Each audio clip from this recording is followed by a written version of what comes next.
اے لوگوں پھر تمہارے دل سخت ہوتے چلے گئے، پھر وہ پتھروں کے مانند سخت ہو گئے، بلکہ ان سے بھی زیادہ سخت، اس لیے کہ پتھروں میں تو وہ بھی ہوتے ہیں کہ جو اللہ کے خوف سے گر جاتے ہیں، پتھروں میں وہ بھی ہوتے ہیں کہ جو اللہ کی خشیت سے پھٹ جاتے ہیں، ان میں سے پانی بہ نکلتا ہے۔ پتھر تو اس طرح کے ہیں، لیکن انسان کا دل جب سخت ہو جائے، جب پتھر بن جائے، تو کوئی شے دنیا کی اس کی سختی کا مقابلہ نہیں کر سکتی۔ پہلے اس سختی کو نرم کریں گے، جیسے زمین ہے چٹیل زمین، اس زمین کے اندر ہل چلے گا تو بارش جو ہے فائدہ دے گی، اس کو آپ زمین کو نرم کرتے ہیں تاکہ وہ بارش کو جذب کرے، ورنہ چٹیل زمین ہے سخت، وہ پانی بہ جائے گا اور وہ زمین کا جذب نہیں ہوگا۔ تو پہلا لفظ استعمال کیا موعظہ، یہ قرآن واعظ ہے، نصیحت ہے، دلوں کو نرم کرتا ہے، دلوں پر جو کرسٹ آ گیا ہے سخت اسے توڑتا ہے، اس میں ہل چلاتا ہے۔ پھر کیا کرتا ہے؟ پھر جب یہ جذب ہوتا ہے، شفاء لما فی الصدور، جو سینے کے روگ ہیں ان کے لیے شفا ہے۔ اب آپ غور کیجئے گا، علامہ اقبال نے انہی دو اعتبارات سے مسلمانوں کا مرثیہ کہا ہے کہ مسلمانوں نے اس قرآن کو نہ موعظہ کے لیے استعمال کیا اور نہ تزکیہ نفس کے لیے استعمال کیا، بلکہ اس کو تو صرف بنا لیا ہے وہ جان آسانی سے نکالنے کا نسخہ یا ایصال ثواب کا عادت۔ چنانچہ کہتے ہیں واعظ کے لیے واعظ دستاں زن و افسانہ بند، واعظ جو ہے ہمارے داستانے کہتے ہیں، افسانے کہتے ہیں، قصے کہتے ہیں، لطیفے کہتے ہیں، معنی او پست و حرف او بلند، اس کے بیان میں معنی تو ہوتے ہیں بہت ہی گھٹیا، نیچے کے پست، الفاظ کا شکو ہوتا ہے، الفاظ بہت اونچے ہوتے ہیں۔ خطیب و دیلمی گفتارے او با ضعیف و شاذ و مرسل کارے او، سارا واعظ و نصیحت جو ہو رہا ہے وہ ضعیف حدیثوں کے ذریعے سے، ضعیف روایات بخاری کی ہو، مسلم کی ہو، ترمذی کی ہو، ابن ماجہ کی ہو۔ کہاں خطیب بغدادی اور دیلمی، وہ کتابیں کہ جن کی کوئی سند نہیں ہے، وہاں کی روایات کے ذریعے سے لوگوں کو تذکیر کرنے کی کوشش کر رہے ہیں۔ با ضعیف و شاذ و مرسل کارے ہو، ضعیف روایات، شاذ روایات، مرسل روایات، جن کا سلسلہ روایت محمد الرسول اللہ تک متصل نہیں ہے، اس کے ذریعے سے کر رہے ہیں۔ حالانکہ موعظہ، سب سے بڑا موعظہ یہ قرآن تھا۔ قرآن کہ خود فذکر بالقرآن من یخاف وعید، اے محمد صلی اللہ علیہ وسلم آپ اس قرآن کے ذریعے نصیحت کیجئے۔ یہ قرآن ہے جو دلوں کی سختی کو ختم کرے گا، گداز پیدا کرے گا۔ دوسری طرف علامہ اقبال کیا کہتے ہیں کہ جہاں تک ہمارے ہاں جو بھی تصوف کے معروف حلقے ہیں، صوفیاء حق کی بات نہیں کہہ رہا، وہاں قوالی ہو رہی ہوگی تو حال آ جائے گا۔ صوفی پشمینہ پوشے حال مست، از شراب نغمہ قوال مست، قوال سے جو کچھ مل رہا ہے، حال آ رہا ہے، مستی آ رہی ہے، کیف اور سرور حاصل ہو گیا ہے۔ صوفی پشمینہ پوشے حال مست، از شراب نغمہ قوال مست۔ لیکن یہ کہ اس کی محفل میں درنمی سازت بقرآن محفلش، اس کی محفل میں قرآن کا کہیں گزر نہیں ہے۔ جبکہ محمد الرسول اللہ صلی اللہ علیہ وسلم کی بھی ایک محفل ہوتی تھی، محفل سماع۔ وہ محفل سماع کیا تھی؟ حضور صحابہ سے فرمائش کر کر کے قرآن سنتے تھے۔ حضرت عبداللہ ابن مسعود رضی اللہ تعالیٰ عنہ کی روایت موجود ہے کہ مجھے ایک مرتبہ حکم دیا حضور نے کہ قرآن سناؤ۔ میں نے عرض کیا حضور آپ کو سناؤں؟ آپ پر تو نازل ہوا ہے۔ تو حضور نے فرمایا نہیں، مجھے کسی اور سے سن کر کچھ اور لطف حاصل ہوتا ہے۔ اب امتثال امر میں حضرت عبداللہ ابن مسعود رضی اللہ تعالیٰ عنہ نے سورہ نساء پڑھنی شروع کی۔ 41ویں آیت پر پہنچے، چشم تصور سے دیکھیے کہ حضور بھی تشریف فرما ہے، صحابہ کرام کی محفل ہے، اور صحابہ کیسے بیٹھا کرتے تھے ادب کے ساتھ۔ ایک روایت میں الفاظ آئے ایسے بیٹھتے تھے ساکت و صامت ہو کر، بالکل خاموش، سکون، ساکن اور ساکت اور صامت، کہ جیسے ان کے سروں پر پرندے بیٹھے ہیں کہ ذرا جنبش کریں گے تو پرندہ اڑ جائے گا، اس ادب کے ساتھ۔ تو وہ محفل جو ہے حضور صلی اللہ علیہ وسلم کی، اور ایک صحابی حضرت عبداللہ ابن مسعود گردن نیچی کیے ہوئے ہیں اور قرآن پڑھتے چلے جاتے۔ جب اس آیت پر پہنچے فَكَيْفَ إِذَا جِئْنَا مِن كُلِّ أُمَّةٍ بِشَهِيدٍ وَجِئْنَا بِكَ عَلَىٰ هَٰؤُلَاءِ شَهِيدًا، کیا ہوگا اس دن جس دن کہ ہم ہر امت پر ایک گواہ کھڑا کریں گے، اور اے نبی آپ کو گواہ بنا کر لائیں گے ان کے خلاف۔ آپ کو یہ ٹیسٹیفائی کرنا ہوگا کہ اللہ تیرا جو کلام میرے پاس آیا تھا میں نے پہنچا دیا تھا، اب ان کی ذمہ داری ہے۔ They are accountable, they are responsible۔ اس پر حضور نے فوراً فرمایا حسبک حسبک، بس کرو بس کرو۔ اور حضرت عبداللہ ابن مسعود فرماتے ہیں کہ میں نے جب نگاہ اٹھا کر دیکھا حضور کے آنکھوں سے آنسو روا تھے۔ یہ ہے سماع، یہ محفل سماع ہے، کاش کہ اللہ تعالی ہمیں اس کی توفیق عطا فرمائے۔ یہ ہے مسنون محفل سماع، اس قرآن کے اندر وہ گداز ہے۔ آیا کہ نہیں 7ویں پارے کے بالکل آغاز میں وَإِذَا سَمِعُوا مَا أُنزِلَ إِلَى الرَّسُولِ تَرَىٰ أَعْيُنَهُمْ تَفِيضُ مِنَ الدَّمْعِ مِمَّا عَرَفُوا مِنَ الْحَقِّ يَقُولُونَ رَبَّنَا آمَنَّا فَاكْتُبْنَا مَعَ الشَّاهِدِينَ۔ تو یہ ہے دوسری چیز کہ در حقیقت تزکیہ نفس کا ذریعہ یہ قرآن ہے۔ سینوں میں جو روگ ہیں، حب دنیا، حب مال، حب شہرت، حب اقتدار، جس کو کہ ایڈلر کہتا ہے دی ارج ٹو ڈومینیٹ، میرا غلبہ ہو، میرا تسلط ہو، میں نمایاں ہو جاؤں، میری حکومت بن جائے، اختیار میرے ہاتھ میں آ جائے، دی ارج ٹو ڈومینیٹ۔ یہ ساری ارجز ہیں ہماری در حقیقت جس سے فساد رونما ہے۔ یہ حب مال ہے جس کی وجہ سے ہمارے اندر تنافس ہے۔ الہاکم التکاثر حتی زرتم المقابر، یہ کثرت اور بہتات کی طلب تمہیں غافل کیے رکھتی ہے یہاں تک کہ قبروں تک جا پہنچتے ہو۔ آنکھ انسان کی کھل نہیں پاتی، جس کے پاس 10 نسلوں کے لیے کھانے کو موجود ہے، اس کی بھی حرص جو ہے اور مزید کا لالچ جو ہے وہ ختم نہیں ہے۔ یہ چیزیں ہیں اصل روگ، ان دلوں کے روگوں کا اور سینوں کے اندر کے ان امراض کا علاج قرآن۔ یا ایھا الناس قد جاءتکم موعظۃ من ربکم وشفاء لما فی الصدور۔ اب جب یہ دو چیزیں ہو جائیں گی، اب تیسرا لفظ ہے ہدن۔ ہدایت بیکار ہے جب تک دل میں گداز نہ ہو، ہدایت بیکار ہے جب تک کہ نیت درست نہ ہو۔ کوئی شخص بڑا عالم ہے لیکن اپنے علم کو اس نے ذریعہ بنایا ہے دنیا کمانے کا، تو در حقیقت یہ قرآن اس کے حق میں ہدایت نہیں ہے، اس کے حق میں عذاب خدا بندی کا ذریعہ بن رہا۔ حضور نے خود فرمایا القرآن حجت لک و علیک، یہ قرآن یا تمہارے حق میں حجت ہے یا تمہارے خلاف حجت بنے گا قرآن کے قیامت کے دن۔ اس لیے کہ ایک شخص اس کو دنیا کمانے کا ذریعہ بنا رہا، ایک شخص اس کو شہرت کے حصول کا ذریعہ بنا رہا، ایک شخص علم کو ذریعہ بنا رہا ہے دنیا میں نمایاں ہونے کا، اپنی تعریف کا۔ حضور نے فرمایا کہ قیامت کے دن سب سے پہلے 3 افراد کا معاملہ پیش ہوگا عدالت خدا بندی میں۔ ایک وہ جو بڑا عالم سمجھا جاتا تھا، اس سے بڑا علم پھیلا۔ دوسرا وہ جو بہت صاحب ثروت تھا، اس نے بہت خیرات کے کاموں میں پیسہ لگایا۔ تیسرا وہ جو دنیا میں شہید سمجھا جاتا تھا کہ اللہ کی راہ میں جنگ کرتے ہوئے جان دے۔ اللہ ان تینوں سے جو اس کو نعمتیں دی تھی ان کا ذکر کر کے پوچھے گا کہ میں نے تمہیں یہ دیا، تمہیں یہ دیا، تمہیں یہ دیا، تم کیا کر کے لائے؟ وہ شہید کہے گا کہ اللہ میں نے تیری راہ میں جنگ کی اور اپنی جان دے دی تاکہ تو راضی ہو جائے۔ اللہ فرمائے گا کذبتا، تو نے جھوٹ بولا، ان قاتلت لئن یقال جریء، تو نے تو یہ جنگ اس لیے کی تھی کہ کہا جائے کہ بڑا جری ہے، بڑا بہادر ہے۔ یہ لوگوں سے بہادری کے تمغے لینا تمہارا مقصود تھا۔ وقد قیل، وہ کہا جا چکا ہے، اب یہاں تمہارے لیے کچھ نہیں۔ اور فرشتوں کو حکم ہوگا اور وہ اس کو گھسیٹتے ہوئے جہنم میں جھونک دیں۔ دنیا میں شہید سمجھا جا رہا ہے، آخرت میں جہنمی ہے۔ یہی حال اس عالم کا ہوگا، یہی حال اس دولت مند کا ہوگا۔ تم نے یہ علم پھیلایا تھا کہ تمہارے علم کا چرچا ہو جائے، تمہاری شہرت ہو جائے، لوگ تمہاری دستبوسی کرنے لگے، لوگ تم سے جھک کر ملے۔ وہ دنیا میں ہو گیا، تمہارا مطلوب مل چکا، تمہارا مقصود حاصل ہو چکا، اب یہاں کچھ نہیں۔ تو جان لیجئے کہ جب تک دلوں کے روگ درست نہ ہوں، علم بیکار ہے، ہدایت قطعاً مفید ہے۔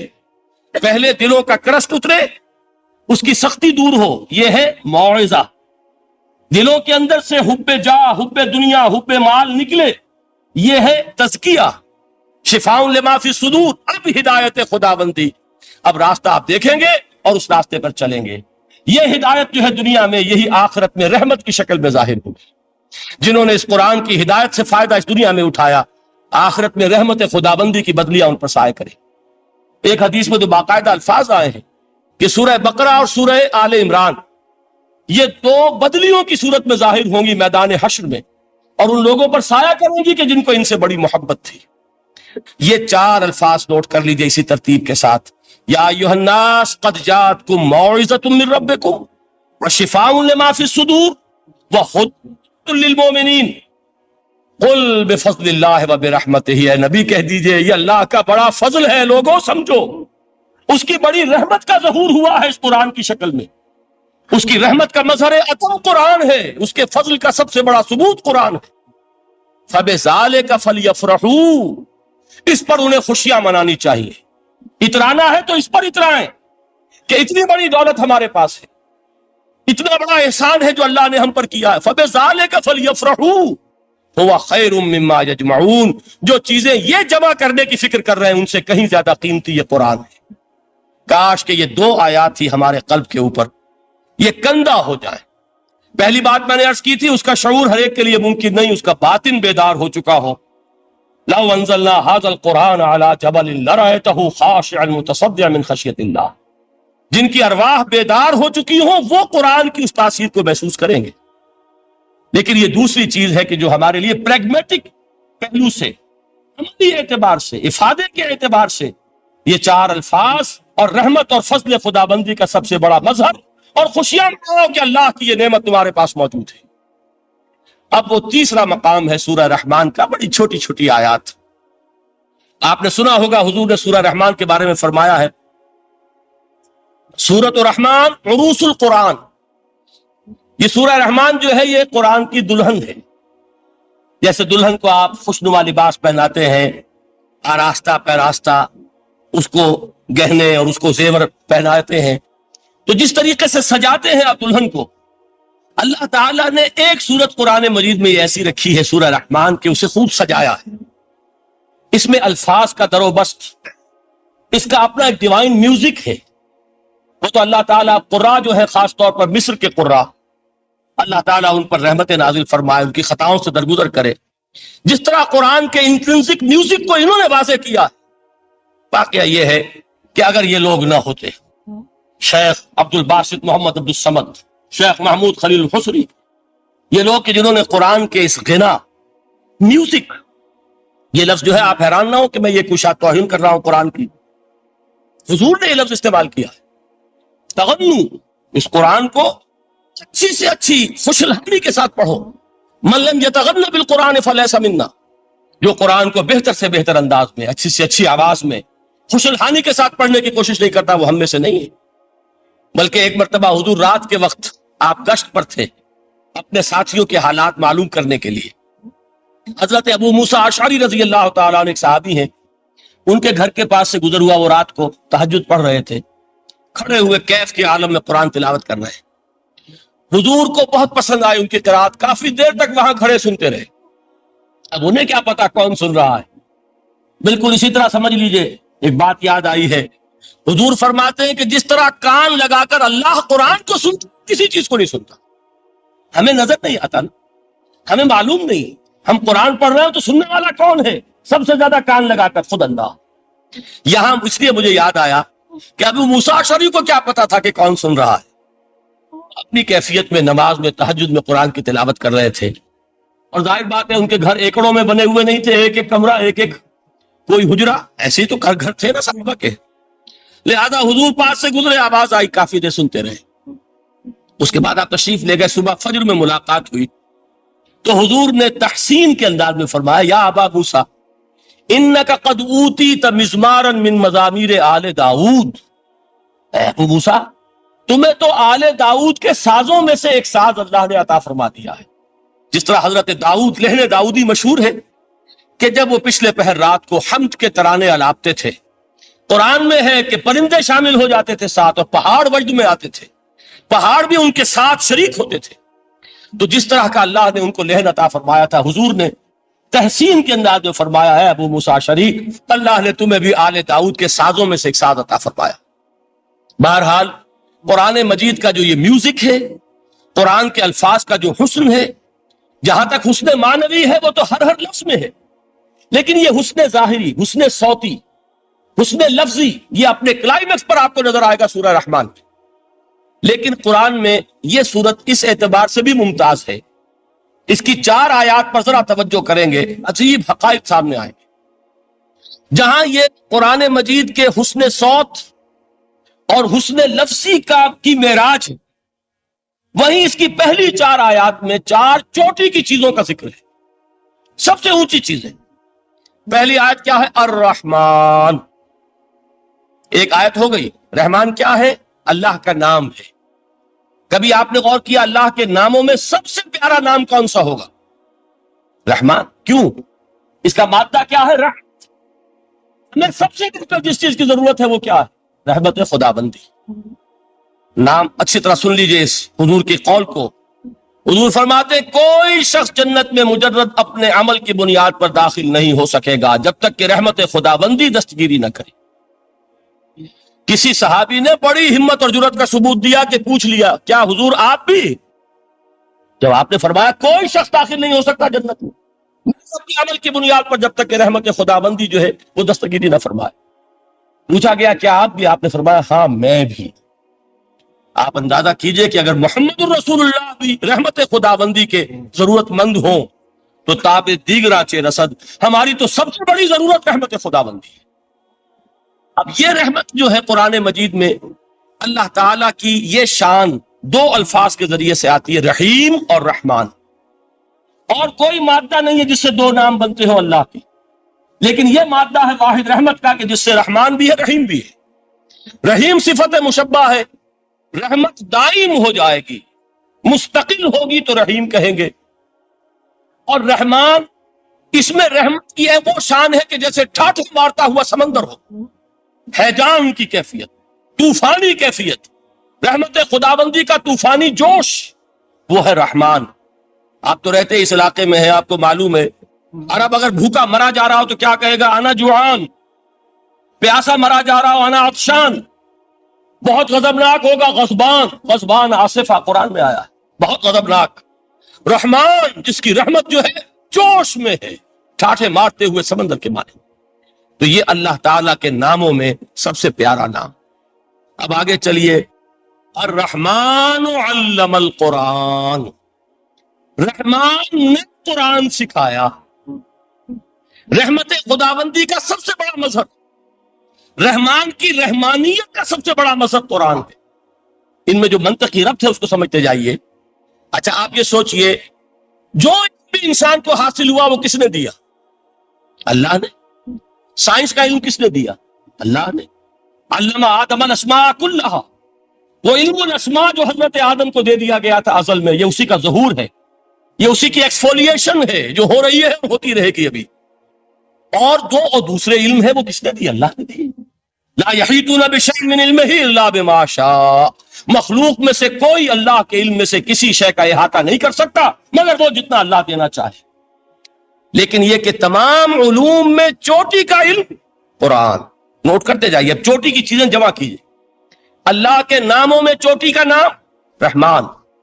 اللہ نے جو کچھ انسان کو سکھایا اس میں چوٹی کا علم قرآن. خلق الانسان، انسان کو پیدا فرمایا. سوال یہ کہ حیوانات کو کس نے پیدا فرمایا؟ آسمان کس نے پیدا کیے؟ زمین کس نے پیدا کی؟ فرشتے کس نے پیدا کیے؟ کیا مطلب خلق الانسان؟ اس کی تمام مخلوقات میں اس کا کلائمیکس، اس کی تخلیق کی معراج، اس کے تخلیق کا نقطہ عروج انسان ہے. یہ ہے کہ جو مسجود ملائک بنا ہے. وَلَقَدْ كَرَّمْنَا بَنِي آدَمَ وَحَمَلْنَاهُمْ فِي الْبَرِّ وَالْبَحْرِ رَزَقْنَاهُمْ مِنَ الطَّيِّبَاتِ وَفَضَّلْنَاهُمْ عَلَىٰ كَثِيرٍ مِّمَّنْ خَلَقْنَا تَفْضِيلًا.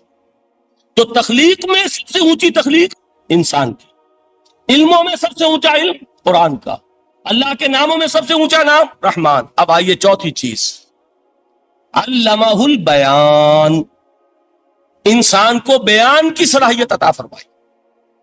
کیا اور کوئی صلاحیت عطا نہیں کی؟ بینائی کس نے دی؟ اللہ. اسی طریقے سے سماعت کس نے عطا فرمائی؟ اللہ. کتنی فیکلٹیز ہیں، کتنے ایکسٹرنل آرگنز ہیں سینس کے، کتنے انٹرنل سینسز ہیں جو اللہ نے دیے ہیں. لیکن یہاں بھی سمجھ لیجئے جتنی فیکلٹیز ہیں ہیومن فیکلٹیز، ان میں ٹاپ کی فیکلٹی جو ہے وہ اسپیچ ہے، کلام ہے، بیان ہے. جن لوگوں نے میڈیکل سائنس کا مطالعہ کیا ہے وہ جانتے ہیں کہ یہ برین ہے، ہیومن برین، اس برین میں جو وہ اوپر ایک زرد سا مادہ ہوتا ہے، گرے میٹر، اس کی ایک کوٹنگ ہوتی ہے، یہ ہائیسٹ ایوالوڈ فارم ہے. اور اس میں سب سے بڑا رقبہ جو ہے وہ اسپیچ سینٹر کہلاتا ہے. اسی لیے انسان کو حیوان ناطق کہتے ہیں. حیوان کے اور انسان کے مابین امتیاز قائم کیا گیا، نطق، گویائی، بولنا. اب یہ کیا چیز ہوئی؟ انسان کی صلاحیتوں میں سے سب سے اونچی صلاحیت، 4 آیتیں ہو گئی نا۔ اللہ کے ناموں میں سب سے چوٹی کا نام رحمان، اس نے جو علوم پیدا کیے ان میں چوٹی کا علم قرآن، اس نے جو مخلوقات پیدا فرمائی ان میں چوٹی کی مخلوق انسان، انسان کو جو صلاحیت اور استعدادات عطا فرمائی ان میں چوٹی کی استعداد بیان۔ جمع کیجئے نتیجہ کیا نکلے گا؟ وہ نتیجہ ایک حدیث نبوی کی شکل میں سامنے آتا ہے۔ پہلی حدیث میں نے یہی پڑھی تھی، اس کے راوی کون ہے؟ عثمان ابن عفان۔ میں حیران ہوتا ہوں وہ قافیہ یہاں بھی موجود ہے، رحمان، قرآن، بیان، انسان، عثمان، عفان، باپ کا نام بھی اسی وزن پر ہے، عثمان ابن عفان۔ عن عثمان ابن عفان رضی اللہ تعالی عنہ قال قال رسول اللہ صلی اللہ علیہ وسلم، حضرت عثمان شہید مظلوم ذو النورین رضی اللہ تعالی عنہ فرماتے ہیں کہ اللہ کے رسول صلی اللہ علیہ وسلم نے فرمایا، خیرکم من تعلم القرآن وعلمہ، تم میں سے بہترین وہ ہے جو قرآن سیکھے اور سکھائیں۔ قوت بیان جو تمہاری فیکلٹی ہے، اس کا استعمال کسی گھٹیا کام کے لیے نہیں ہونا چاہیے۔ دیکھیے اردو میں محاورہ ہے کہ توپ سے مکھی نہیں ماری جاتی، توپ بنائی گئی ہے کسی بڑی شے کے لیے، مکھی مارنے کے لیے توپ استعمال نہیں ہوتی۔ یہ قوت بیان جو ہے، جو ٹاپ موسٹ فیکلٹی ہے ہیومن جو فیکلٹیز ہیں ان میں سے، اس کا استعمال بھی ٹاپ موسٹ ہونا چاہیے۔ قرآن کو بیان کرو، وہ جیسے کہ علامہ اقبال نے کہا ہے، بلکہ غالباً ان کے قبر پر آس پاس جو اشعار لکھے ہوئے ان میں سے ایک یہ بھی ہے، اگر یک قطرہ خونداری اگر مشتے پرے داری بیابامن تو آموزم طریق شاہ بازی را، اگر تمہارے اندر ایک قطرہ بھی خون کا ہے اور مٹھی بھر بھی پر اگر اللہ نے دیے ہیں تو میرے پاس آؤ کہ میں تمہیں شاہبازی کے طریقے سکھاؤں۔ اسی طرح جان لیجئے اگر اللہ نے قوت گویائی عطا فرمائی، اگر اللہ نے تمہیں حیوان ناطق بنایا، اگر اللہ تعالیٰ نے تمہیں یہ صلاحیت عطا فرمائی، اس صلاحیت کا مصرف دنیا کو نہ بناؤ، اس صلاحیت کا مصرف اللہ کے کلام کو پھیلانے پر اس کو صرف کرو۔ خیرکم من تعلم القرآن وعلمہ، خیر جب لفظ آتا ہے بغیر من کے، ورنہ تو آتا ہے خیر من ہو، تو یہ ہوگی کمپیریٹیو جو ایک ایڈجیکٹیو جو ہوتی ہے، لیکن یہ سپرلیٹیو ڈگری ہے جب بغیر من کے ہوگا۔ خیرکم، دی بیسٹ امنگسٹ یو، جو تم میں بہترین لوگ ہیں وہ کون ہیں؟ من تعلم القرآن وعلمہ، جو قرآن سیکھیں اور سکھائیں، قرآن پڑھیں اور اسے بیان کریں۔ آج جان لیجئے سب سے بڑی ضرورت اس بات کی ہے کہ آج کا قرآن پڑھیں۔ آپ حیران ہوں گے کہ یہ کیا کہا اس میں؟ دیکھیے قرآن اترا ہے 1400 برس پہلے، لیکن تا قیام قیامت نوع انسانی کو جتنے مسائل درپیش ہوں گے ان سب کا حل اس میں ہے، البتہ کھودنا پڑے گا، گہرائی میں اترنا ہوگا۔ ایک قرآن کی سطح ہے، اس سطح نہیں، اس کی گہرائیوں کے اندر غوطہ زنی کرو۔ قرآن میں ہو غوطہ زن اے مرد مسلمان، اور آج کا قرآن یعنی آج کی ہدایت جو اللہ نے اس میں رکھی ہوئی ہے، ڈگ اٹ آؤٹ، اس کو نکالو اس کے اندر سے۔ ابھی میں حدیث جو آپ کو سناؤں گا اس میں یہ تصور آئے گا سامنے اور واضح ہو کر۔ آج کے انسان کی رہنمائی اس قرآن سے اخذ کر کے انسان تک پہنچاؤ، یہ ہے فریضہ محمد الرسول اللہ کی امت کا صلی اللہ علیہ وسلم۔ آپ نے وہ حدیث سنی تھی کہ بلغوا انی ولو آیۃ، حضور نے خطبہ حجۃ الوداع میں پہلے تو گواہی لی مسلمانوں سے، 1.25 لاکھ کا مجمع جمع تھا، حجۃ الوداع آخری حج۔ آپ نے اپنے خطبے میں جس کے چند جملے میں سنا چکا ہوں آپ کو ایچ جی ویلز کے حوالے سے، اپنی تعلیمات کے اہم نکات کو بار بار دہرا کر بیان کیا، اچھی طرح ذہنوں میں اتارا۔ اس کے بعد ایک سوال کیا، الا هل بلغت، لوگوں میں نے پہنچا دیا کہ نہیں؟ اور پورے مجمع نے کہا انا نشهد انک قد بلغت، بلکہ ایک روایت میں الفاظ بڑے پیارے آئے ہیں، انا نشهد انک قد بلغت الرسالۃ وأديت الأمانة ونصحت الأمة وكشفت الغمة۔ ہاں حضور ہم گواہ ہیں، آپ نے امانت ادا کرنے کا حق ادا کر دیا، رسالت کے فرائض کا حق ادا کر دیا، امت کی خیر خواہی کا حق ادا کر دیا، اور آپ نے گمراہی کے پردوں کو چاک، اندھیروں کو چاک کر دیا۔ 3 مرتبہ حضور نے سوال کیا، 3 مرتبہ جواب دیا، پھر آپ نے نگاہ آسمان کی طرف اٹھائی، انگشت شہادت سے 3 مرتبہ اشارہ کیا، اللہم اشہد، اللہم اشہد، اللہم اشہد، اے اللہ تو بھی گواہ ہے یہ مان رہے ہیں کہ میں نے یہ قرآن ان تک پہنچا دیا، یعنی جسے آپ انگریزی میں کہتے ہیں سائی آف ریلیف، کہ ایک بڑا بھاری بوجھ آپ پڑا تھا، بڑی ذمہ داری تھی، انا سنلقی علیک قولا ثقیلا، اے محمد ہم آپ پر ایک بڑی بھاری بات ڈالنے والے ہیں، اے اللہ گواہ ہے کہ وہ بوجھ میرے کاندھے سے اتر گیا۔ یہ تسلیم کر رہے ہیں کہ میں نے حق امانت ادا کر دیا، تیری امانت تھی میرے پاس یہ کلام، اللہ کا یہ پیغام انسانوں کے لیے نازل ہوا محمد پر صلی اللہ علیہ وسلم، تو امانت کا بوجھ کس کے بارے گراں کس کے کاندھے پر ہے؟ حضور کے۔ اگر ادا نہ کرتے، ابھی وہ آپ نے آیت سنی تھی، یا ایھا النبی بلغ ما انزل الیک من ربک فإن لم تفعل فما بلغت رسالت، یا ایھا الرسول، اے رسول صلی اللہ علیہ وسلم پہنچا دیجیے جو کچھ نازل کیا گیا ہے آپ پر آپ کے رب کی طرف سے، اور اگر بالفرض آپ نے ایسا نہ کیا تو امانت کا حق ادا نہیں ہوگا، رسالت کا حق ادا نہیں ہوگا۔ حضور نے پہنچا کر گواہی لے کر جیسے کہ ایک اطمینان کا سانس لیا، اللہم اشہد، اللہ تو بھی گواہ رہے۔ اس کے بعد آپ نے فرمایا تھا وہ چھوٹا سا جملہ جو آپ میں سے ہر شخص بآسانی یاد کر کے اٹھ سکتا ہے، فَلْيُبَلِّغِ الشَّاهِدُ الْغَائِبَ، اب پہنچائیں وہ جو یہاں ہیں ان کو جو یہاں نہیں ہے، اس لیے کہ میری رسالت پوری نوع انسانی کے لیے ہے۔ وقت فرصت کا کہاں کام ابھی باقی ہے، نور توحید کا اتمام ابھی باقی ہے، ابھی تو ہند تک یہ پیغام جانا ہے، چینیوں تک جانا ہے، ابھی یورپ میں اس پیغام کو پہنچنا ہے، دی اذانیں کبھی یورپ کے کلیساؤں میں، کبھی افریقہ کے تپتے ہوئے صحراؤں میں، یہ کون کرے گا؟ اے امت محمد، یہ ذمہ داری اب تمہاری ہے صلی اللہ علیہ وسلم۔ اسی کو آپ نے مزید تاکیداً فرمایا، بلغوا انی ولو آیۃ، میرا کوئی امتی بھی اس سے بالکل فارغ نہ رہ جائے، بالکل محروم نہ رہے، ایک آیت بھی پہنچا سکتا ہو تو پہنچائے۔ یہ ہے وہ ذمہ داری کہ جو اس حدیث کی روح سے خیرکم من تعلم القرآن وعلمہ، ایک ہوتا ہے ذمہ داری کو ایک بوجھ کی حیثیت سے، ایک فرض کی حیثیت سے بیان کرنا، یہاں ہے تشویق اور ترغیب کا انداز۔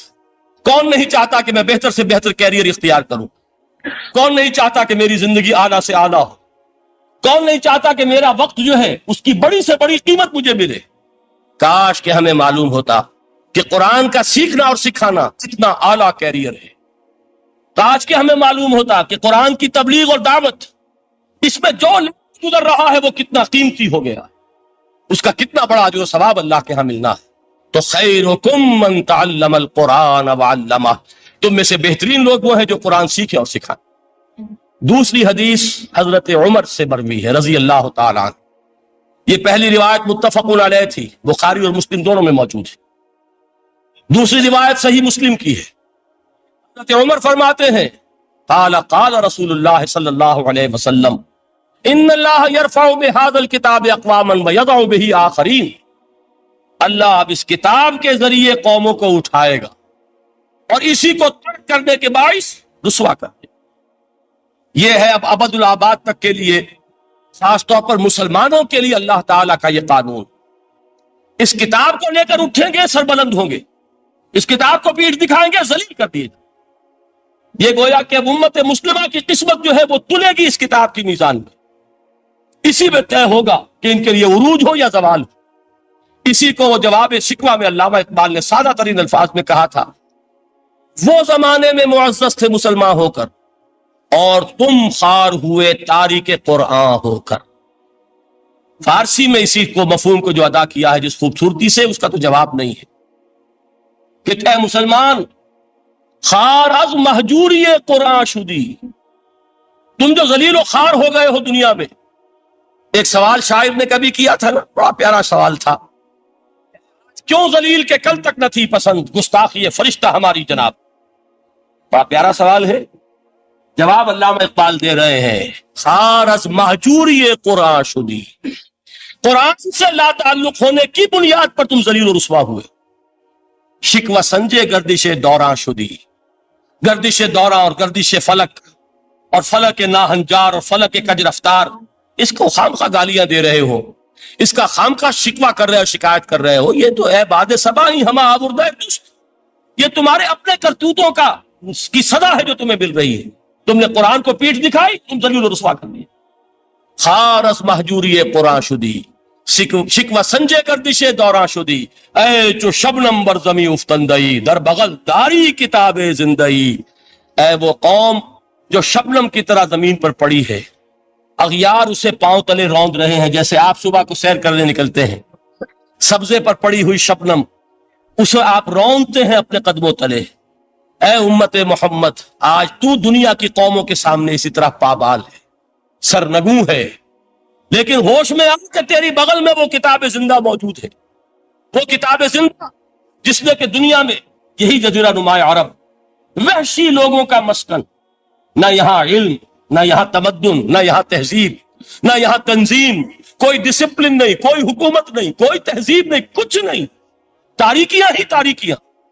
یہی کتاب تھی جس نے اسے منور کیا، یہی کتاب تھی جس نے دنیا کا امام بنایا، یہی کتاب تھی جس نے دنیا کا معلم بنایا، یہ کتاب تھی جس نے نئے نئے علوم ایجاد کرنے سکھائے، یہ کتاب تھی جس کی بدولت یہی عرب تھے جنہوں نے یونان کے فلسفے اور سائنس کو جو مر چکے تھے انہیں زندہ کیا، ان میں نئی چیزوں کا اضافہ کیا اور اسپین کی یونیورسٹیوں کے ذریعے سے یورپ تک دوبارہ پہنچا دیا۔ یہ وہ کتاب ہے، در بغل داری کتاب زندئی۔ اقبال نے کیسے کیسے شکوے کہے ہیں، اسی قرآن میں ہے اب تر کے جہاں کی تعلیم، جس نے مومن کو بنایا مہو پرویں کا امیر۔ اس قرآن کو لے کر مسلمان نکلا ہے، ایک ہاتھ میں قرآن، ایک میں تلوار۔ برا نہ مانیے، قرآن تلوار کا نام بھی آپ اپولوجیٹک انداز میں نہ لیا کریں۔ انقلاب کی تکمیل تلوار سے ہوتی ہے، انقلاب کی تمہید کسی کتاب سے ہوتی ہے، اچھی طرح جان لیجیے۔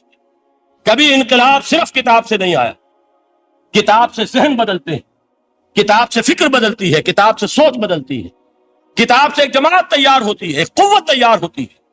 وہ 313 جو میدان بدر میں تھے وہ قرآن کا اعجاز کا ظہور تھے، لیکن ان کے ہاتھوں میں تلوار آئی ہے۔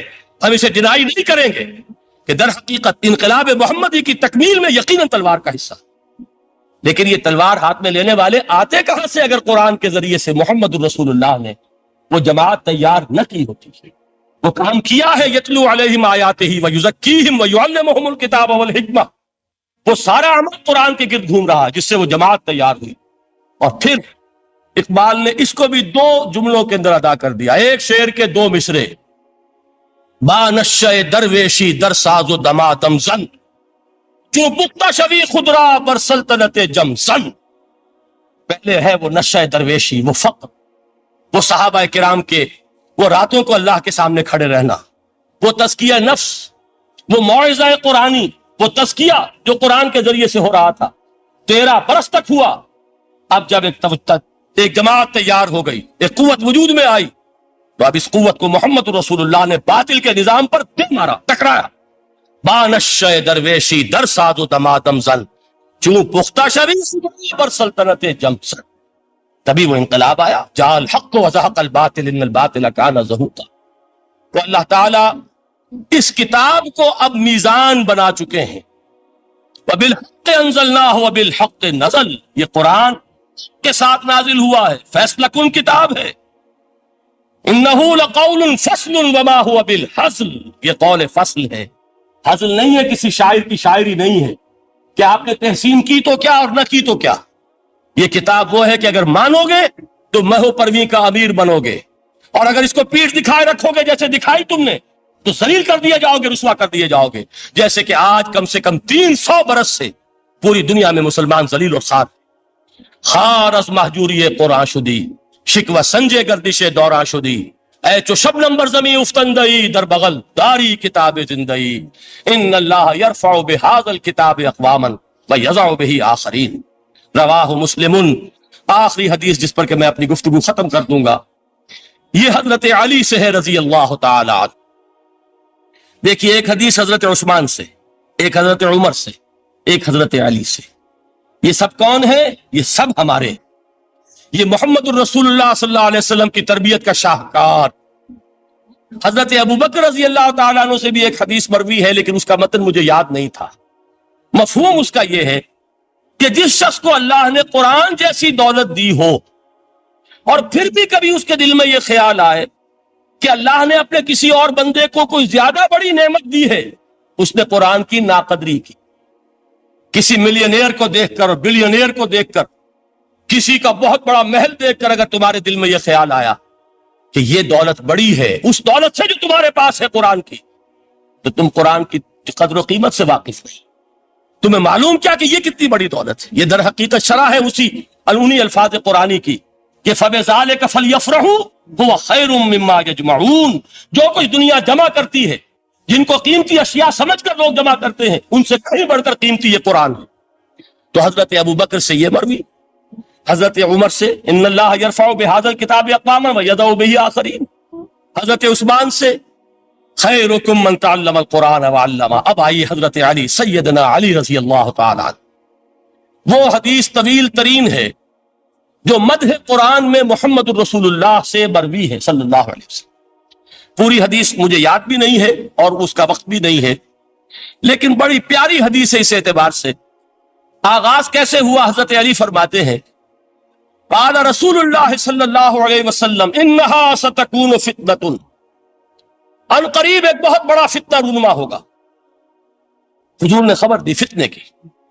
حضرت علی فرماتے اس پر میں نے عرض کیا میں نے عرض کیا مل مخرج منہا یا رسول اللہ، اے اللہ کے رسول اس سے نکلنے کا راستہ کون سا ہوگا؟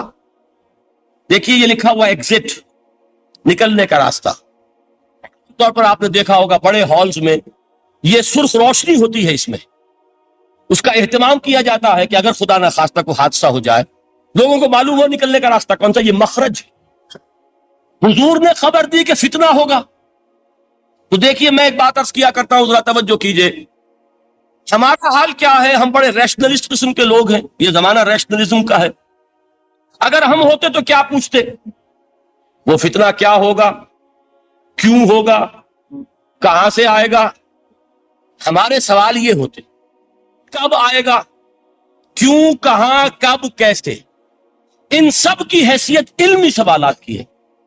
بھائی کب آئے گا ایک علم ہے، کیسے آئے گا علم ہے، کہاں سے آئے گا علم ہے، لیکن اصل جو عملی اعتبار سے اہمیت والی شے ہے، بچاؤ کا راستہ کون سا ہوگا محمد الرسول اللہ، یہ بتائیے۔ مل مخرج منہا یا رسول، حضرت علی نے یہ نہیں پوچھا فتنہ کیا ہوگا، کہاں سے آئے گا حضور، کیوں آ جائے گا، کب آ جائے گا، نہیں، مل مخرج منہا یا رسول، اے اللہ کے رسول یہ بتائیے کہ جب وہ فتنہ رونما ہوگا تو نکلنے کا راستہ کون سا؟ اس کا جواب ہے، ارشاد فرمایا محمد رسول اللہ نے، کتاب اللہ، اللہ کی کتاب ہے وہ مخرج۔ یہ کتاب ہے کہ جس کو تھامو گے تو فتنوں سے محفوظ رہو گے۔ اس کے بعد آپ فرماتے ہیں فیہ نبأ ما قبلکم وخبر ما بعدکم وحکم ما بینکم، اس میں تم سے پہلوں کی بھی خبریں موجود ہیں، عاد اور سمود اور قوم نوح اور قوم ہود اور قوم لوط اور قوم صالح اور آل فرعون، یہ کون ہے؟ من قبلکم، تم سے پہلے، وفیہ خبر بعدکم، جو کچھ تمہارے بعد ہونے والا ہے اس کی خبریں بھی موجود، لیکن وہ کیسے ہوں گی؟ وہ بٹوین دی لائنز ہوں گی، وہ بین السطور ہوں گی۔ ان کے لیے انسان کو، آپ کو معلوم ہے ایک عبارت میں سطور ہوتی ہے اور ایک درمیان میں ہوتا ہے، ان کے کچھ لکھا ہوا نہیں ہوتا۔ You have to read between the lines۔ قرآن میں بعد ہونے والے حالات بھی درج ہیں، لیکن اس طرح نہیں جیسے کہ پچھلے حالات درج ہیں۔ اس کے لیے ذرا ان ڈیپتھ پونڈرنگ اوور، غور و فکر اور تدبر کی ضرورت ہے۔ وَحُکْمُ مَا بَيْنَكُمْ، اور جتنا اختلافات تمہارے اندر پیدا ہوں گے تا قیام قیامت، ان سب کا فیصلہ بھی اس کتاب میں موجود ہے۔ وَهُوَ حَبْلُ اللَّهِ الْمَتِينُ وَهُوَ الذِّكْرُ الْحَكِيمُ، یہی تو ہے وَهُوَ الصِّرَاطُ الْمُسْتَقِيمُ، سیدھا راستہ اور کون سا؟ یہ قرآن تو ہے۔ رکعت میں کہتے ہو اهْدِنَا الصِّرَاطَ الْمُسْتَقِيمُ، اور قرآن دیا ہوا ہے اس پر غور نہیں کرتے۔ عجیب تماشا ہے ہمارا، نماز کی ہر رکعت میں اهْدِنَا الصِّرَاطَ الْمُسْتَقِيمُ، اور حضور فرمایا وَهُوَ الصِّرَاطُ الْمُسْتَقِيمُ، صراط مستقیم یہ قرآن ہی تو ہے، ذکر الحکیم یہ قرآن ہی تو ہے، وَهُوَ حَبْلُ اللَّهِ الْمَتِينُ، اور یہی ہے اللہ کی مضبوط رسی۔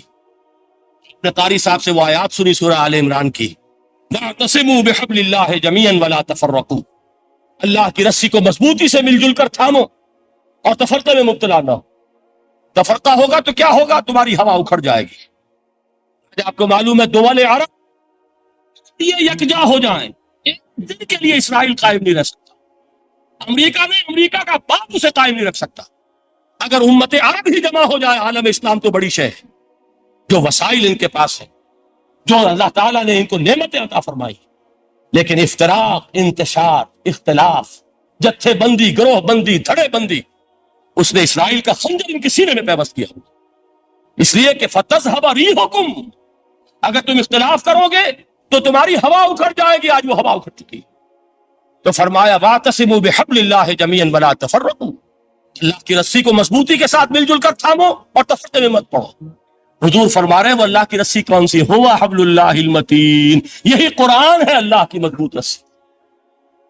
علامہ اقبال نے کیا خوب کہا ہے، علامہ اقبال نے قرآن اور حدیث کے حقائق کو جس طریقے سے اشعار کا جامع پہنایا ہے، وہ تو خود کہتے ہیں گوہر دریائے قرآن سفتام، میں نے قرآن مجید کے دریا سے موتی نکال کر اپنے اشعار کے اندر میں نے چن دیے، میرا کام اور کچھ نہیں ہے۔ موتی کوئی بھی غواص پیدا نہیں کرتا، دریا کی گہرائی سے نکال لاتا، یہ میری حکمت نہیں ہے جو میرے اشعار میں ہے، یہ میں نے قرآن مجید کے دریا میں غوطہ زنی کر کے اس سے یہ موتی نکال دی۔ گوہر دریائے قرآن سفتام۔ اب دیکھیے اسی حدیث کے اس ٹکڑے کو کیسے شعر میں لائے ہیں، از یک آئینی مسلمان زندہ است، پیکر ملت سے قرآن زندہ ہست۔ مسلمان کی زندگی تو ایک آئین کے بدولت ہے، یہ آئین قرآن، جو کہا تھا کبھی قائد اعظم مرحوم نے جب پوچھا گیا تھا کہ آپ کے پاکستان کا دستور کیا ہوگا، کیا فرمایا تھا، یاد کیجئے کہ ہمیں کسی نئے دستور کی ضرورت نہیں، ہمارا دستور 1400 برس پہلے طے ہو چکا ہے۔ یہ ہماری بدقسمتی ہے جو کچھ کہا تھا قائد اعظم نے کہ God has given us a golden opportunity to prove our worth as architects of a new state, and let it not be said that we didn't prove equal to the task۔ میں معذرت کے ساتھ عرض کروں گا حضرت کہ واقعہ یہ ہے کہ ہم اس کے equal to the task ثابت نہیں ہوئے۔ قائد اعظم کا دیا ہوا پاکستان آج دنیا میں موجود نہیں ہے، اس کا ایک حصہ اپنے نام سے دستبردار ہو کر بنگلہ دیش بن چکا ہے، اس نے اپنی تاریخ کو خیر بات کہہ دیا، حالانکہ مسلم لیگ کی جنم بھومی ڈھاکہ ہے، 1906 میں ڈھاکہ میں مسلم لیگ نے جنم لیا، وہ صرف ہم سے علیحدہ ہوتا یہ اکیلا صدمہ ہوتا، لیکن یہ کہ اس نے جب نام بدلا ہے در حقیقت اس نے اپنے تاریخ سے، اپنے پس منظر سے استعفیٰ دیا۔ یہ ہمارا دوہرا ہمارے لیے صدمے کی بات ہے کہ دو یمن موجود نہیں ہے، ان میں سے کوئی ایک بھی اپنا نام چھوڑنے کو تیار ہوگا؟ کیا دو جرمنی دنیا میں موجود نہیں ہے؟ کوئی ایک بھی ان میں سے اپنا نام چھوڑے گا؟ کیا دو کوریا نہیں ہے، دو ویتنام نہیں ہے؟ تو کیا دو پاکستان نہیں ہو سکتے تھے؟ ہو سکتے تھے۔ میں یہ کہا کرتا ہوں کہ یہ اکیلا صدمہ ہے علیحدگی، اور صدمہ ہے اور اس سے کہیں زیادہ بڑا کہ انہوں نے اپنا نام بدل لیا، اپنی آئیڈینٹی چینج کر دی، انہوں نے وہ نام اپنے ماتھے سے اتار کر خلیج بنگال کے اندر دبو دیا۔ یہ بہت بڑی سزا ہے جو ہمیں ملی ہے۔ کیوں ملی ہے؟ کہ ہم نے 25 برس تک اس جس کو کہا تھا کہ وہ ہمارا آئین ہے، اس کو آئین نہیں بنایا۔ ہم نے دنیا کے سامنے جھولیاں پساری، ہم نے طرح طرح کے نظاموں کو آزمایا، لیکن اس قرآن کی طرف پیش قدمی نہیں کی۔ اللہ تعالیٰ ڈھیل دیتا ہے لیکن سزا بھی بہت سخت ہوتی ہے۔ ان بطش ربک لشدید، وہ ہم پر کوڑا برسا ہے۔ تاریخ انسانی کی عظیم ترین شکستوں میں سے ایک شکست ہے کہ جو ہمارے ماتھے پر کلنک کے ٹیکے کی طرح موجود ہے۔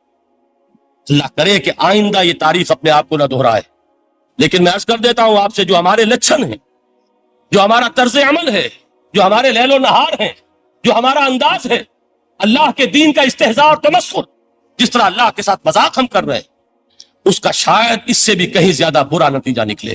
اللہ مجھے اور آپ کو اور ارض مقدس پاکستان کو اس انجام سے بچائے، لیکن اس کے لیے کام کرنا ہوگا، صرف کہنے سے بات نہیں بنے گی، کمر کسنی ہوگی، ہمت جو ہے پھر انسان کو اثر نو، ایک نئی تعمیر، ایک عزم، ایک ہاتھ میں قرآن اور ایک میں تلوار لے کر یہ امت پھر دوبارہ میدان میں آئے۔ بہرحال عرض یہ کرنا تھا، اقبال کہتا ہے از یک آئینی مسلمان زندہ است، پیکرے ملت سے قرآن زندہ ہست، ماں ہما خاک و دل آگاہ اوست، اعتصامش کن کہ حبل اللہ اوست۔ تامو اس کو مضبوطی کے ساتھ، حبل اللہ یہی قرآن، یہ یک آئینی اور پیکر قرآن کی زندگی، پیکر ملت کی زندگی جو ہے اس قرآن کی بدولت ہے۔ تو حضور نے کیا فرمایا؟ فتنے سے بچنے کا راستہ کون سا ہے؟ کتاب اللہ فیہ نبأ ما قبلکم وخبر ما بعدکم وحکم ما بینکم وہو الصراط المستقیم وہو حبل اللہ المتین وہو الذکر الحکیم۔ ایک 3 جملے اور سن لیجئے۔ هو الذی لا یشبع منہ العلماء ولا یخلق عن کثرت الرد. یہ قرآن وہ شے ہے جس سے اہل علم کبھی سیر نہ ہو سکیں گے. ولا تنقضی عجائبہ، اس کے عجائب کبھی ختم نہیں ہوں گے. یہ ہیروں کی وہ کان نہیں ہے کہ جو کبھی خالی ہو جائے کہ سارے ہیرے نکل چکے اب مزید ہیرے نہیں ہیں. نہیں، علم اور حکمت کے ہیرے اور ہدایت اور حکمت کے موتی اس میں سے ابد الآباد تک نکلتے رہیں گے. ضرورت صرف کھودنے کی ہے. میں نے وہ لفظ استعمال کیا تھا، آج کا قرآن کھودنا ہوگا. آج کی ہدایت اس قرآن سے نکالنی ہوگی. قرآن جب نازل ہوا آن دی سرفیس بالکل ظاہر وہ تھی اس کی ہدایت جو اس دور کے لیے ضروری تھی. ہمیشہ کی ہدایت اس کے اندر رکھ دی گئی ہے، اس میں مضمر ہے، اس میں چھپی ہوئی ہے. اس کے لیے تدبر کی ضرورت ہے. کتاب انزلناہ الیک مبارک لیدبروا آیاتہ ولیتذکر اولو الالباب. لوگ تدبر کریں، اس کی گہرائیوں کے اندر غوطہ زنی کریں. لا تنقضی عجائبہ، اس کے عجائب کبھی ختم نہیں ہوں گے. ولا یشبع منہ العلماء، اہل علم کبھی اس سے سیر نہیں ہوں گے. آپ کو سخت بھوک لگی ہوتی ہے اور کھانا کھانے کے تھوڑی دیر کے بعد اب آپ کا ہاتھ رک جاتا ہے، سیر ہو گئے. بہترین کھانا ہے لیکن نہیں کھا سکتے. اگر عام حالات میں وہ آتا تو کبھی نہ چھوڑتے، لیکن اب وہ آپ کا میزبان کہہ رہا کچھ اور لیجیے، تناول فرمائیے ذرا. یہ بھائی نہیں، میں اب بھر چکا. یہ آپ کہتے ہیں کہ نہیں؟ حضور فرمایا یہ قرآن وہ شے نہیں ہے جس سے اہل علم کبھی سیر ہو سکے. ان کی پیاس بڑھتی چلی جائے، ان کے اندر quest of knowledge, search for wisdom بڑھتی چلی جائے. کبھی بھی انسان یہ محسوس نہیں کرے گا کہ مجھے جو لینا تھا میں لے چکا، بلکہ یہ کہ جیسے جیسے قدم آگے بڑھیں گے تہذیب کے، تمدن کے، علم کے، اتنے ہی قرآن جو ہے وہ آگے بڑھتا چلا جائے گا ہر دور کی رہنمائی کے لیے. لا تنقضی عجائبہ ولا یخلق عن کثرت الرد، بار بار کے پڑھنے سے اس پر بوسیدگی طاری نہیں ہوگی. دنیا کی اور کتابیں ہیں، ایک دفعہ پڑھ لیں گے، دو دفعہ پڑھ لیں گے، تین دفعہ پڑھ لیں گے، چار دفعہ پڑھ لیں گے، پھر جی نہیں چاہے. لیکن یہ کتاب وہ ہے. امام شافعی کا میں واقعہ آپ کو سناتا ہوں. وہ یہ کہتے ہیں کہ ایک مرتبہ میرے ذہن میں یہ سوال آ گیا کہ اجماع کے لیے بھی قرآن مجید میں کوئی سند ہے، دلیل ہے؟ سب مانتے ہیں کہ اجماع جو ہے سورس ہے قرآن کے اسلامی قانون کی، جس پر کہ امت کا اجماع ہو جائے. تو کہتے ہیں میں نے 300 مرتبہ قرآن پڑھا اول سے آخر تک صرف اس دلیل کی تلاش. 300 مرتبہ مجھے نہیں ملی. 301ویں مرتبہ جب پڑھ رہا تھا مجھے روشنی مل گئی. وہ یبتغی غیر سبیل المومنین کے جو الفاظ آئے ہیں، نولہ ما تولی ونصلہ جہنم، جو کوئی شخص مسلمانوں کے راستے کو چھوڑ کر کوئی اور راستہ اختیار کرے گا ہم اسے اسی کے حوالے کر دیں گے اور جہنم میں پہنچا دیں گے. معلوم ہوا مسلمانوں کا جس پر اجماع ہو جائے اس کو بھی ایک سند حاصل. یہ مسلمانوں کا مجمع علیہ ایک راستہ ہے، اس کو بھی ایک سند اور دلیل کی حیثیت حاصل. اب آخری الفاظ جو میں نے پڑھ کر سنائے تھے شروع میں، 4 الفاظ ہیں چوٹی کے، وہ تو اللہ کرے کہ آپ یاد کریں. اس حدیث کا اختتام، ویسے حدیث بہت طویل ہے، قرآن مجید کی عظمت کا بیان محمد الرسول اللہ کی زبانی صلی اللہ علیہ وسلم، قدر گوہر شہادانت یا بدانت گوہری. میں نے قرآن کے 3 مقامات سے 7 آیتیں سنائی اور حضور صلی اللہ علیہ وسلم کی چند احادیث سنا رہا. آخری الفاظ کیا ہیں؟ من قال بہ صدق، جس نے اس قرآن کی بنیاد پر کوئی بات کہی اس نے سچ کہا. ومن حکم بہ عدل، جس نے اس قرآن کی بنیاد پر کوئی فیصلہ کیا اس نے عدل کیا. ومن عمل بہ اجر، اور جس نے اس پر عمل کیا اس کا اجر محفوظ. اور آخری ٹکڑا ومن دعا ہدی الی صراط مستقیم، جو اس کی طرف بلائے گا، اس قرآن کی طرف، کسی اور کو ہدایت ہو نہ ہو اس کی ہدایت گارنٹیڈ ہے. ہدی الی صراط مستقیم، یہ ماضی مجہول وہ ہے جو کوئی شے ہو چکی، جو اس قرآن کی طرف لوگوں کو بلائے گا اسے تو ہدایت نصیب ہو گئی صراط مستقیم کی طرف. اللہ تعالیٰ مجھے اور آپ کو اس بات کی توفیق دے، اس قرآن مجید کی عظمت کا انکشاف ہو ہم پر کسی ادنا سے ادنا درجے میں، اس درجے میں تو ہو جائے کہ پھر کسی اور چیز کے پڑھنے میں لذت محسوس نہ ہو. اگر یہ بھی نہیں ہے، اگر ڈائجسٹ پڑھنے میں زیادہ دلچسپی ہے اور شکاریات پڑھنے میں زیادہ دل لگتا ہے، اور اگر بھوت پریت کی کہانیاں، یہ بھی عجیب ہے انسان کا معاملہ، اچھے عقلاء اور اچھے بالغ لوگ وہ بھی اس قسم کی اوکلٹ چیزیں پڑھتے ہیں، تو معلوم ہوا کہ قرآن مجید سے شناسہ نہیں. قرآن سے تعارف نہیں ہوا، اس کے جمال و جلال سے کوئی حصہ نہیں ملا۔ اگر یہ ہو جائے کم سے کم، جیسے کہ کہا تھا انہوں نے، وہ جو سبع معلقہ کے شاعر ہیں آخری، اب عادل قرآن، کیا قرآن کی بات کی گنجائش ہے کہ اب میں شعر کہوں؟